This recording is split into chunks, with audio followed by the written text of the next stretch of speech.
My name is Clancy Imslund, and I'm an alcoholic. I thought I was going to have to wrestle him for the microphone. But I'm glad to be here tonight.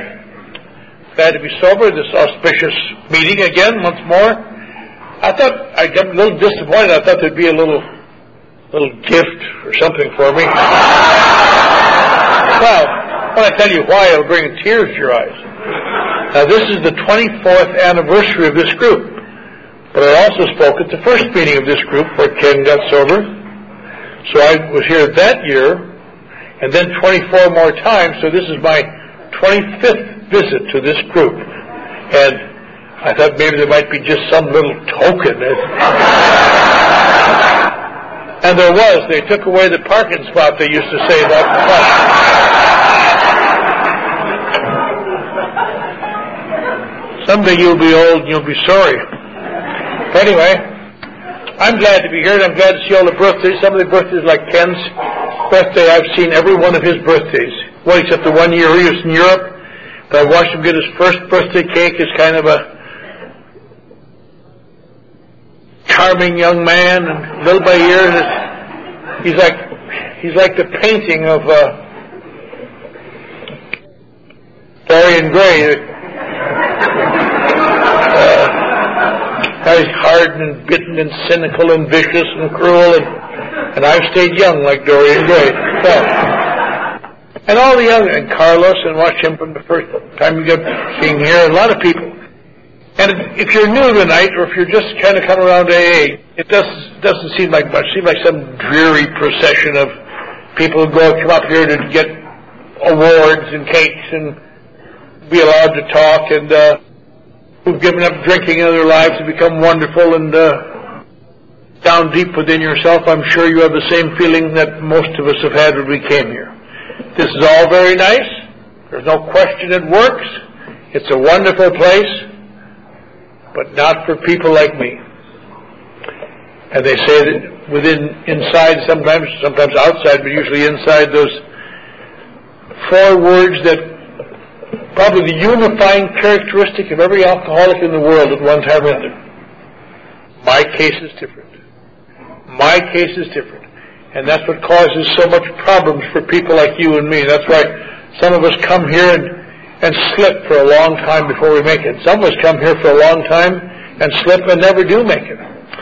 We were talking on the way down here today about a friend of mine, a woman who was sober many years and a very famous speaker all over the country. And she got into a little snit at 17 or 18 years, and she got drunk, and then she thought she'd come right back, and she couldn't get back. Year after year she came back, and she fell into our group up in Los Angeles, and we worked with her quite closely. I talked to her every day for a year. Every day, wherever I was in the world, I talked to her. And she finally got her children back, and doing good, and she was sober. I remember how happy we were on her first birthday. And she got a new raise on her job, and she got a job and held it and got a little promotion. There were 2 boys living with her. At the end of 14 months, she was feeling so good after work, she stopped one night to have a glass of beer. And she's drunk on the streets, and she must have died drunk on the streets. And it never will get better. And in my job today, I see people who are dying of alcoholism.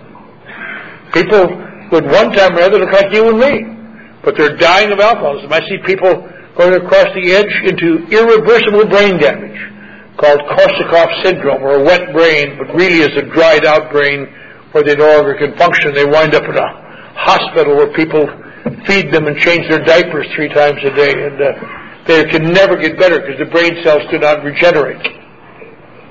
And I see these things and I think, I want to shake them and say, come on! Pretty soon it's going to be too late. You got no opportunity to do something about it. Come on! And then I have to remember to myself, if it can be generated that way, why did I slip year after year after year after year after year? The worst years of my life came after good people exposed me to AA, and I sat and listened to the things you're listening to, and at the end of all those years of slipping, I would have bet my life that this program could not help people like me. And I did bet my life on it, actually. And I had been up and I'd been down, and I'd had success and I'd had failure and I'd had all sorts of things. But the one thing I knew, that my case was different. The last morning I drank, up to this moment, and I hope it's the last morning of my life, was a kind of a cold morning like this morning, and except there was a little drizzle, and two guys threw me out of a Skid Row mission. And I'm not a Skid Row mission type of personality, but they threw me out. They said, "You stay out of here, you damn bum." And I tried to explain to them, I'm not a bum. 3 years ago, I was on the faculty of the University of Texas.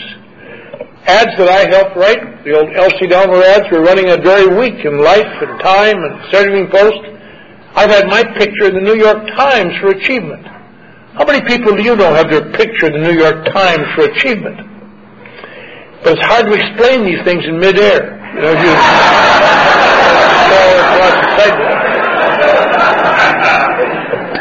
and unfortunately, about 3 weeks before that, a fellow in the El Paso, Texas drunk tank, or Phoenix drunk tank, had kicked out my front teeth. So I wasn't hitting those consonants quite as cleanly as I would like to. But I stood in that sidewalk and I was miserable. I couldn't believe that I could be in this situation. And if a man were to come up to me at that moment and said, "You know, Slim, you've been in and out of AA now for many years. You've been in therapy, spent thousands of dollars. My therapist never told me I was naughty." He said he thought I was a schizophrenic with paranoid tendencies. But he just said that because he was trying to kill me.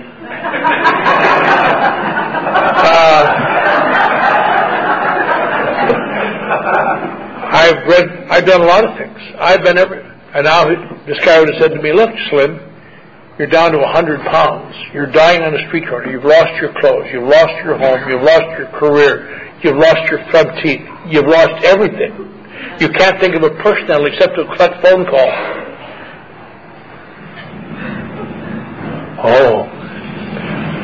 Oh, shucks, I wish the bikers were coming. God. So macho. "I'm going to run my motorcycle up your ass." They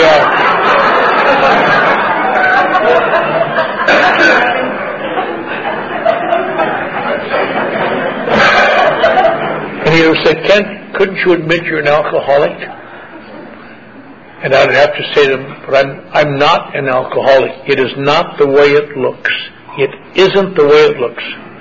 And if he had said, "Well, prove that it isn't," what do you mean, why isn't it? And I wouldn't have known the answer to that. I couldn't, because I had no perception, no perspective on it. I couldn't step back and say, this is the reason. But I can now, because I've had the opportunity to look at it for years, and I've worked with a lot of people who've had the same feelings, so I know what it is. And the answer would have been, I am not like the answer that I know now. Why I knew I was an alcoholic then is that I knew what alcoholics were. The people in their first 30 days of sobriety that raised their hand tonight knows what alcoholics are. Certainly the people in their first year know. Alcoholics are people, when they drink alcohol, their emotions get all screwed up, their lives get painful, and they get so bad they finally get driven to some place like AA, and these AA people kind of straighten them out, and their emotions get kind of comfortable, and their lives get pretty straightened out, and they, little by little, live better lives. I know that's true, because I believe that. I've sat in meetings all over the country where sometimes I've snuck in, sick and desperate, just to sit in the back row and wonder, what the hell is it? Sometimes I left in Dallas, left a big advertising agency at noon to sneak into a noon meeting downtown at the Gustavus or the Adolphus Hotel and sit there and think, Jesus, why do I keep slipping and these people can make it? I remember hearing a guy down there talk. It all stuck in my mind, that talk, among other talks, because he had said, I haven't seen my two little boys for 5 years, but I'm going to see them this weekend, and we're going to go to the zoo, and they're going to have the best dad they ever had. And everybody clapped, and I thought to myself, Jesus, I envy you. I got a whole house full of kids. Some of them I dropped off at school this morning. And you feel closer to your two little boys you haven't seen in 5 years than I do to the kids I dropped off this morning. How the hell can that be? What's wrong with me? And I've been sat in a meeting in San Francisco, remember that, where a woman said something to the effect of, you men won't understand what I'm saying, but you women will. And I feel dirty inside and out all the time. No matter how much I bathe or what I do, I can't get. And somehow, since I've been here and I've got a sponsor the last couple of years, I'm starting to feel cleaner inside. I still take the same number of baths, but I start to feel cleaner inside. I'm starting to feel as though maybe some of the terrible blots inside of me are being washed away. And I thought to myself, I remember thinking, God, you don't have to be a woman to know that feeling, kid. I envy you that you're good. I wish to hell I knew what kind of soap you could use to do that. I remember sitting in Chicago, Logan Square group upstairs at Logan Square. I was working, and hearing this guy say, well, I'm an executive for IBM. I'm vice president or something for 5 years. And for 2 or 3 of those years, I was living in fear they were going to find me out. Because I just knew that I don't know what they were going to find out, but that's the way I felt about myself. They were going to find me out. But since I've been coming around here and I've been getting involved and doing these things, I'm starting to think they're lucky to have me, because I'm doing a hell of a job for them. I'm doing a hell of a job for them, better than anybody else I know out there. I remember thinking, I envy you. I would give anything to have that feeling, because I know they're going to find me out. I don't even know what they're going to find out, but they're going to find me out. And that's what alcoholics are. And I'm not like that. Not that I don't drink. I drink more than most alcoholics I ever knew. I drink more than they do, and I get bigger jackpots. But there's a basic difference I could never identify after I was sober a while. I felt the feeling, I couldn't identify it, couldn't verbalize it. In some strange way, I couldn't verbalize it, I could see clearly now. The reason I knew I wasn't an alcoholic is because in some strange way, my case is 180 degrees different from alcoholics. And it's just based on this. It is when I stay sober and try to straighten out my life, that's when my emotions get painful. That's when my life gets screwed up. And eventually gets so bad sometimes, I got to have a few drinks to stand it. Because I don't drink because I'm a drinker. I drink to feel the way you feel when you get sober. Now, you can't call that an alcohol problem. That's some kind of craziness inside of me that I won't even think about, but it's not an alcohol problem. And I envy alcoholics who come and get sober and live happily ever after and go to the program and find all these wonderful returns to God. It doesn't fit people like me. There's something wrong inside of me. I suppose partially it's because I know that I'm a bad person. I was raised in a very straight arrow home in a straight arrow church in a little town up in Wisconsin, Norwegian Lutherans. And I've always known where God was. People always say, God, and they say things, I've been searching for God for 25 years. I've never searched for God. I know where God's been since I was 2 years old. He slowly circles the Our Savior's Lutheran Church in Eau Claire, Wisconsin. And He gives it to sinners. And He gives it to Catholics.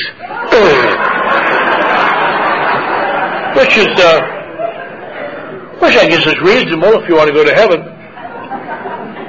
Until you become one or the other, and then you're in trouble. As I grew up little by little, by my teens, I knew there was something different about me. It wasn't the church's fault. It wasn't my fault. Just a quirk of fate. I happened to be a Norwegian Lutheran that needed a little more fun than most Norwegian Lutherans need. So I got sinning, and I got monking with Catholics, and I got sinning with Catholics. So I knew I was going to go to hell. And I did some terrible things, some of them accidentally, but I've done some terrible things, I felt. In fact, a few years ago, I remember telling someone, long time ago, I think I told my fifth step, I think I told my sponsor, I've broken all 10 commandments. And that's pretty brutal when you live to be a straight arrow. It wasn't until a few years later that I realized that isn't exactly true. Thank heaven.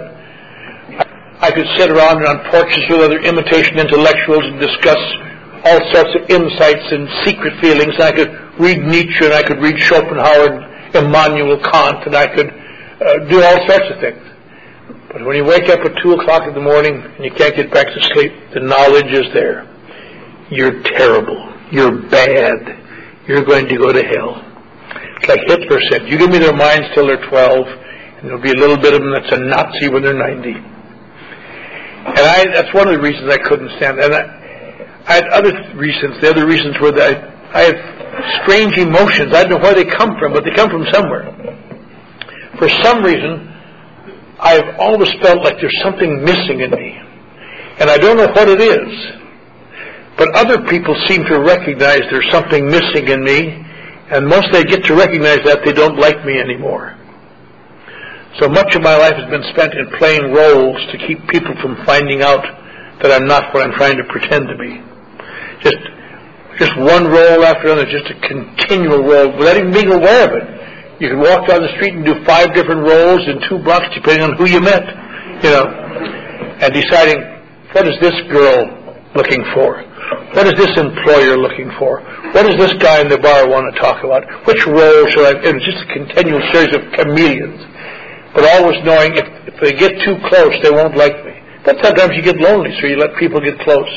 But after they're close for a while, apparently they don't like you, so you have to keep them away. That's a cold, lonely way to live, but it's better than being found out. And I've always lived with a lot of fear. Fear that even as a young man, I learned to deny and disguise, but I always had it. Kind of a weakness. I hate a weakness. I've always hated weakness because I've been so sensitive about mine, I suppose. I hate that. The kind of emotions I have are not dynamic, masculine emotions. They're the kind of emotions you'd find if you pick up a rock and there's little white emotions going.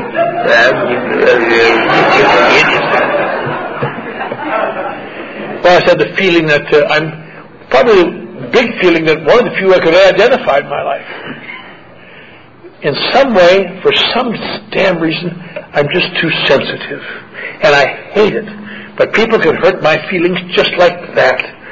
And I've learned, again, to disguise it, to pretend as this, no, I'm all right. Ha, ha, ha, ha, ha. But mentally, I've added another name to the list of dirty bastards I'm going to kill someday. Now I was getting my feelings hurt and feeling easily rejected. I can see rejection where nobody can see rejection. When I'm at the top of my game in a corporation, I can see it in a passing memo. I don't even know what's in it, but I know it's something screwing me. And that's why I wanted to do something about my emotions, and that's why I went to psychiatrists, and that's why I did a lot of things. But the thing that saved my life was I discovered as a young man that a few drinks removes these feelings. A few drinks has always made me feel significantly better. That's why I drink. I don't think I'm a drinker. I drink. I liked what my psychiatrist said. He said that I had been, for instance, the Original Lutheran Church had repressed me and psychologically confined me.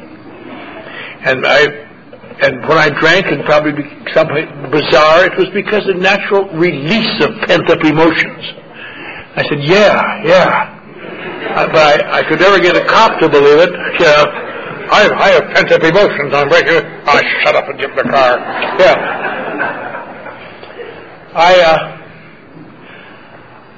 Drinking seemed to change things.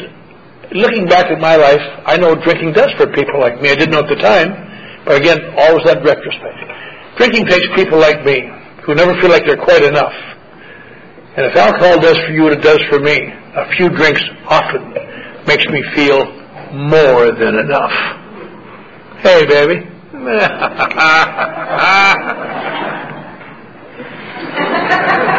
A few drinks, sometimes when it's working, takes people like me who live with fear, and I become sometimes temporarily fearless. I fight cops. Come on, you son of a bitch, I jump out of balconies to swimming pools. If you don't have a swimming pool, I'll jump on your lawn. Makes no difference to me.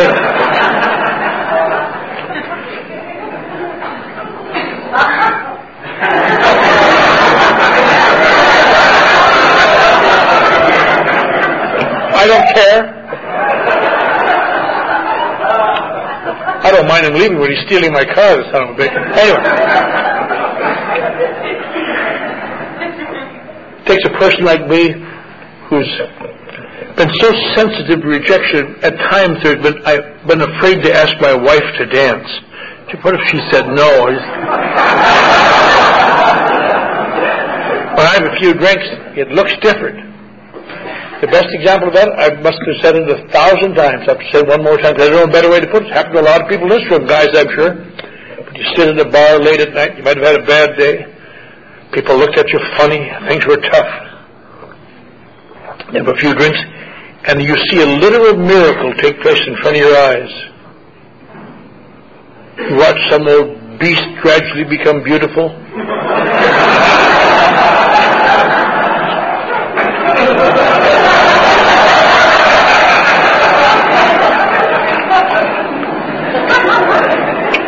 I might sidle over to such an old queen at closing time, imply there will be delights beyond her comprehension.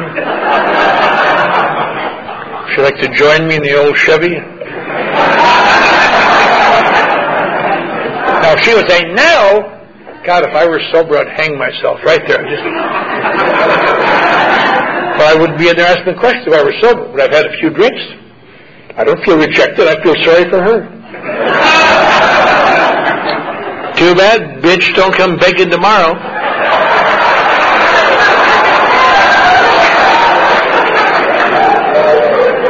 That's why I drink.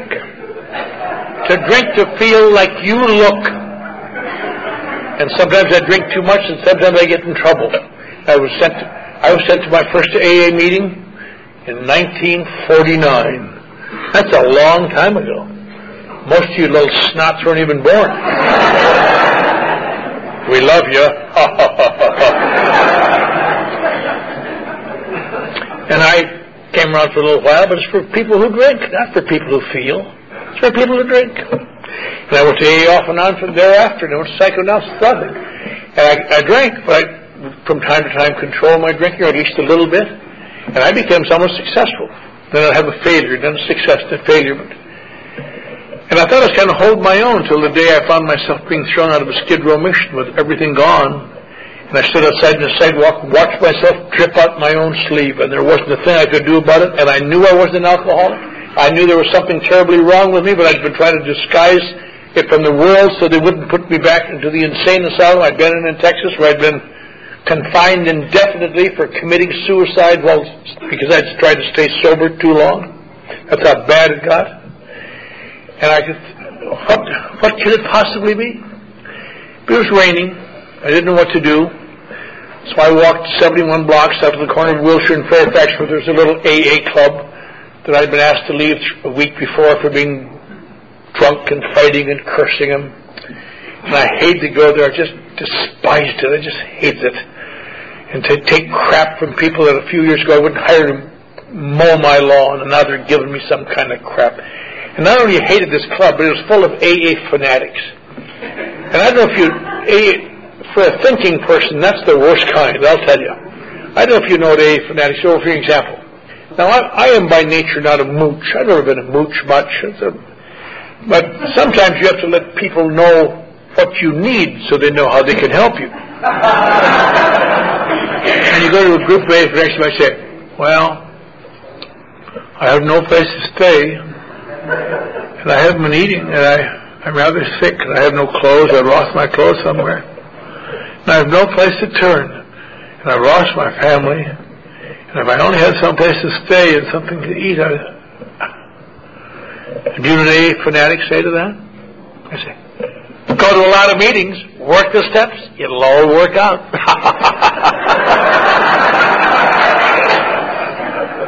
And you know the answer to that? Gee, sir, you're number one with me.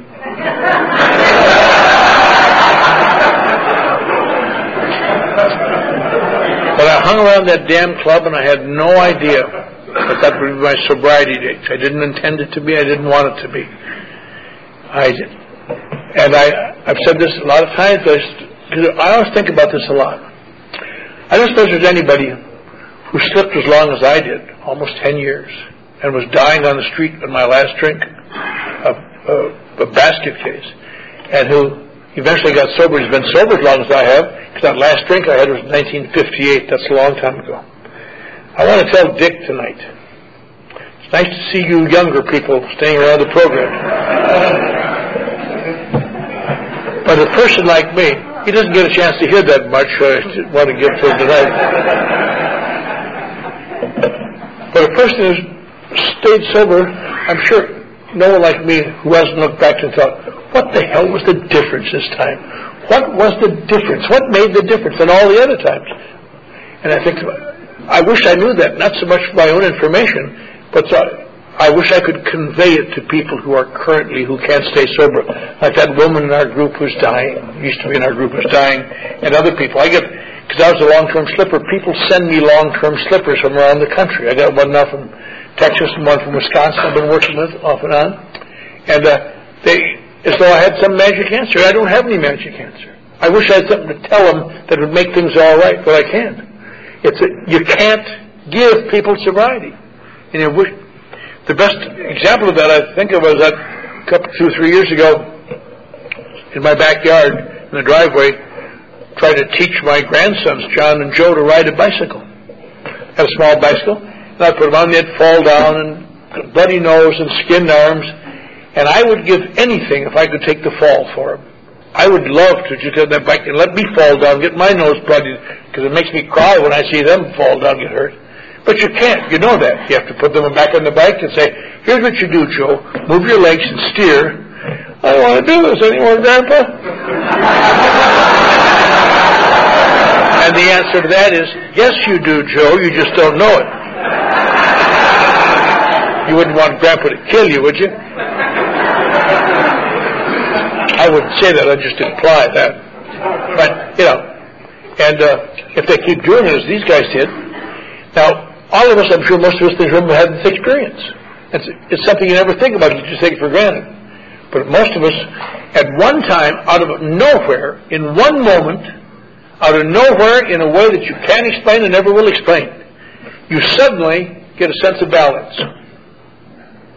And you will have it for the rest of your life. You can ride a bicycle for the rest of your life. You can ride a motorcycle, ride wherever you want.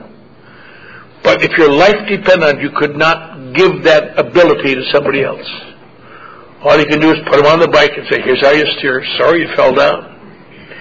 And it's much that in a much more complex thing as that way with alcoholism and sobriety. I have known many people, I would just almost want to take their pain if I could give them sobriety. But you can't. You can't give them sobriety. You can't give people sobriety. And one of the great ironies of Alcoholics Anonymous, like the great ironies of life, you could have, well, for example, families. They argue about whether it's environment or whether it's genes which causes people's behavior problems. But you can take a family with 5 or 6 kids exposed to the same environment, all with the same genes exactly, and 3 will turn out well, 1 will go to jail, 2 will be just dropouts in the world. And who can explain it? You're getting all the same information, the same time, in the same place.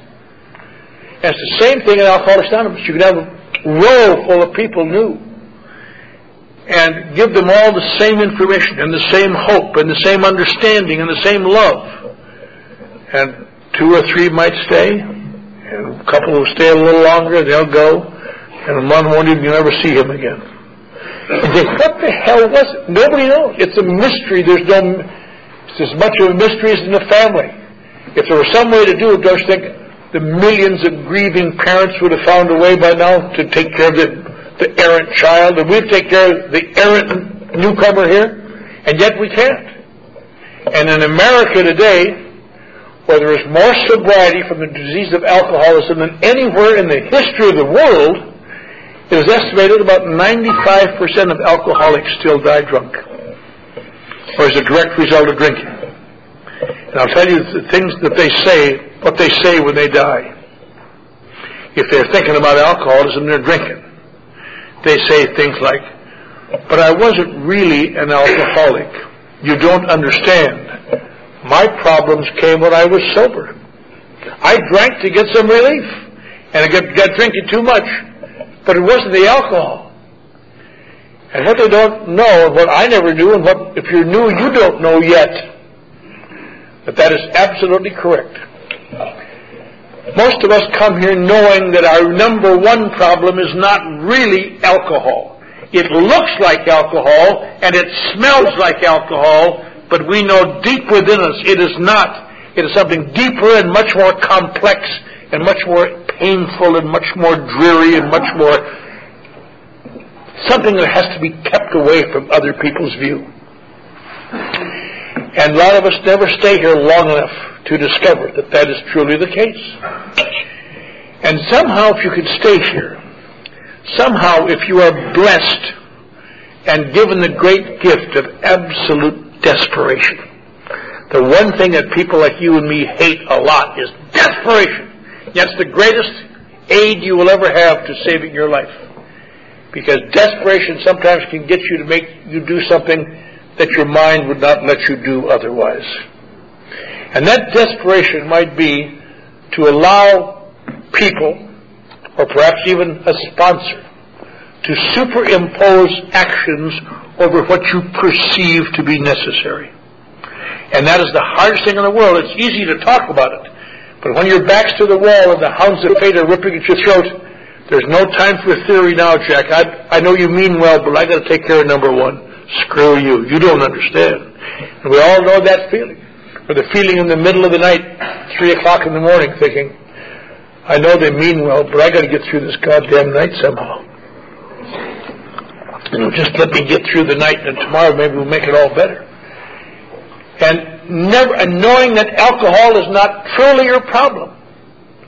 And if you are fortunate, as I was finding by absolute desperation, you may survive here long enough to discover that that is absolutely correct. If you are an alcoholic, alcohol is not your problem. Now, doesn't that sound weird? It sounds like somebody's inner child running amok through the streets. I wonder what your therapist would say about that. But it is true. If alcohol, people say, "Oh, of course, alcohol is the problem." I can just prove that in 10 seconds. If alcohol is the problem, detoxes turn out recovered people, and they don't. Hospitals turn out recovered people. Treatment centers turn out recovered people. Jails turn out recovered people. They don't. They turn out people who are physically sober, with varying amounts of information on what may be wrong with them. But I'll guarantee you, if they be like me, and I presume like you, if you're in this room, driven here, sooner or later, you will find that sobriety brings you such pain that you can't stand it. The thing that makes this problem so brutal is sobriety. And you may think that isn't correct. I've come to believe that's the message of AA. That's the message of this book. Message of all our literature. I am probably the only one in this room who ever sat and talked to Bill Wilson about it at length. And that's what he told me in 1963. He felt the same thing. Because I told him that's what I thought I'd discovered that. And he pointed out to me it was in the book all the way through the book. What did he know? He was old.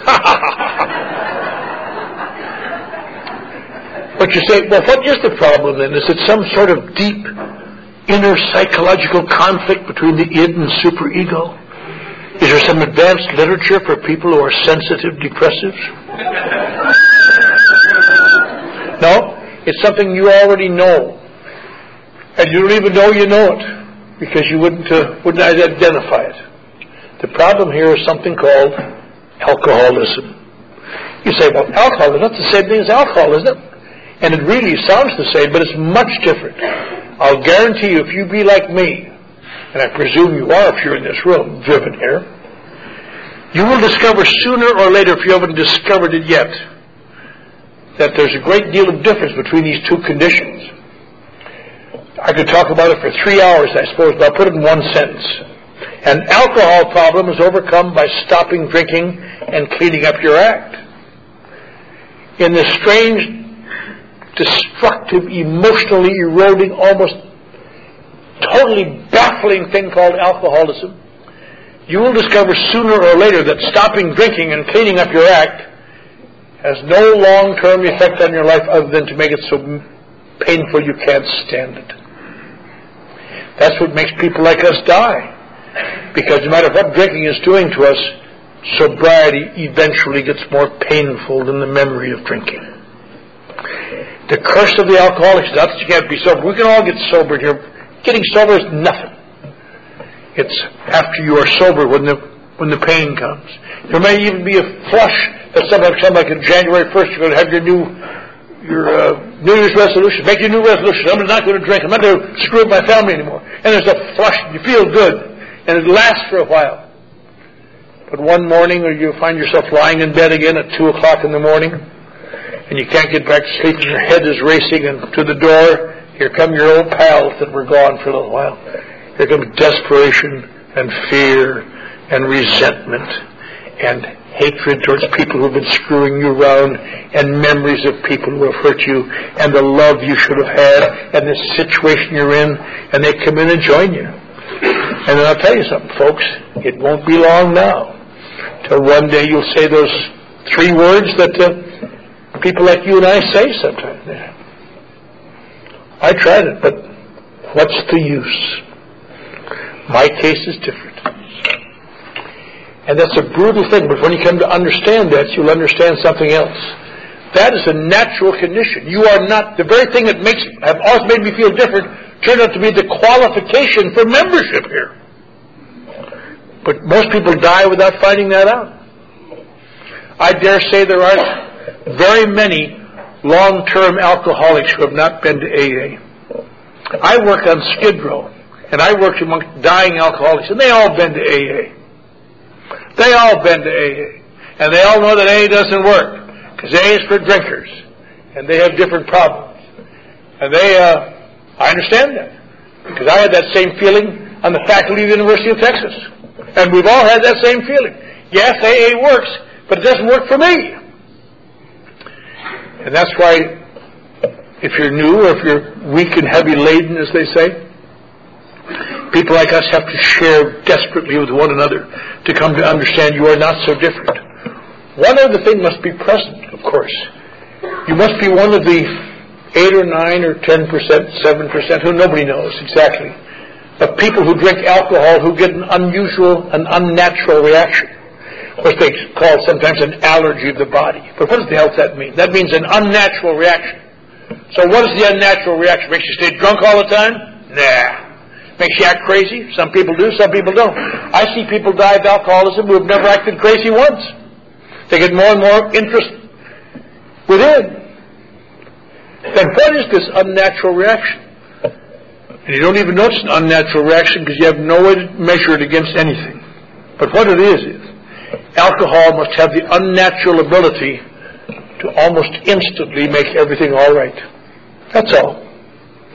Seems so little, you think of such dramatic things, but that's what it does. It doesn't do that for most people, it turns out. That's why they don't drink. It isn't that they're morally superior. When they drink, it doesn't do that. The thing that you and I know, I don't know how to explain it better than, to this day, in a sense, I can still remember, after being dry for a while and taking the first drink, just a drink, a sip, and feel the tingle in my fingernails. Just ding, ding, ding, ding, ding, ding, and watch a little color come back in life. That great, hideous tunnel that I can't make. And know that this time I'll watch it. And that's why people like you and me, as our book describes, have all been trapped in a situation that we all know well, although we don't always recognize it. That dreadful obsession that somehow, someday, I will control and enjoy my drinking. And never, ever guessing that for people like you and me, if alcohol makes you feel good fast, it is impossible. You have 2 alternatives. You can either control your drinking, in which case you won't enjoy it, or you can enjoy your drinking, in which case you can't control it.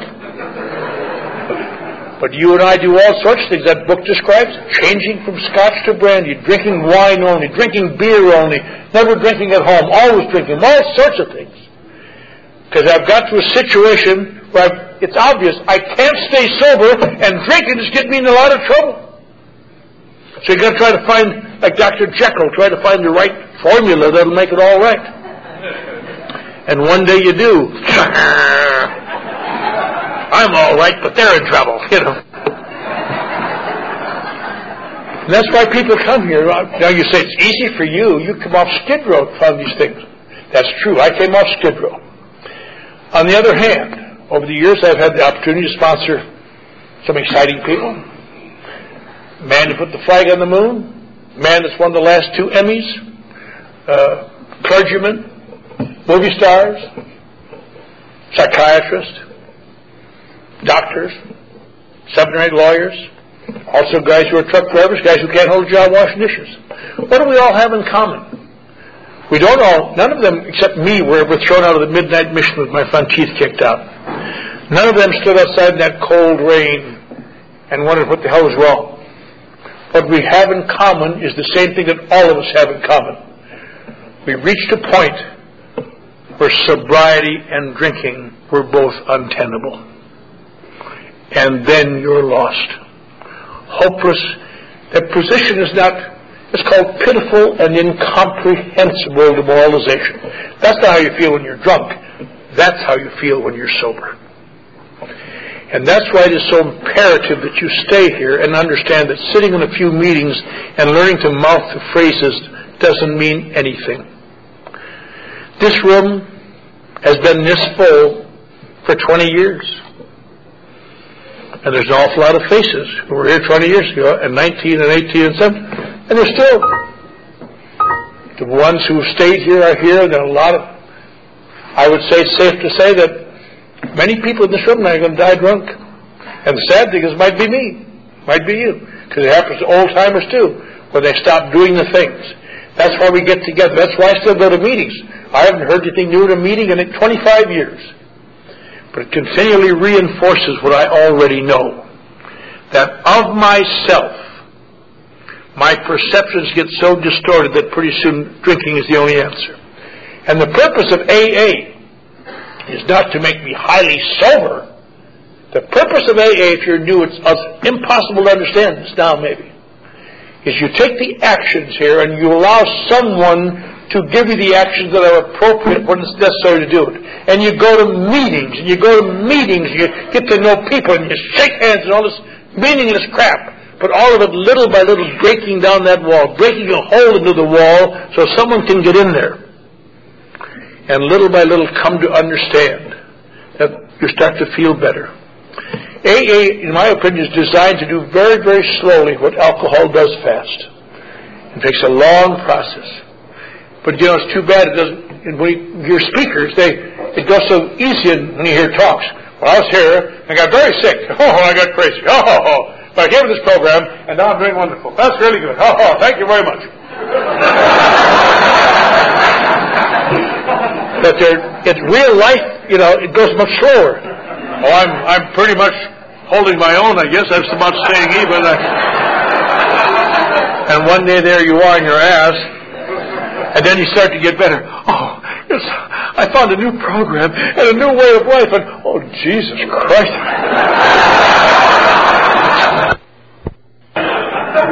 That's right. We all know that feeling. We're all very strong sometimes, and all of us are very weak sometimes. The load gets too heavy sometimes. That's why we want to share with one another, to come to understand. The greatest thing I can tell you is that people like you and me have spent my whole life knowing that I've had 1,000 people. I know how you feel, son. I want to say, get your hands off me. Usually when people are saying that, you're in a position where you can't say that. But you can think it. You have no idea how I feel, you old son of a bitch. Why don't you go away and leave me alone? And you stay here a while, and one day some old fool will come over and say, I know how you feel. You think, my God, he does know how I feel. And that's the first rope across the abyss. Then you get more ropes, and pretty soon you get a little footpath, and pretty soon you get an 8-lane superhighway, and a piece of cake. But it all goes back to that rope of somebody saying, I know how you feel. The greatest feeling I can tell you that you get out of AA, you will discover you are not different. That is why AA works. These simple principles works for complex people all over the world. I've sat in AA meetings, spoken in AA meetings. South Africa, Berlin, Australia, Holland, Ireland, England, and Tahiti. The same steps, same book, dealing with the same feelings, except for the accents, talking about the same fears, the same doubts, the same despairs.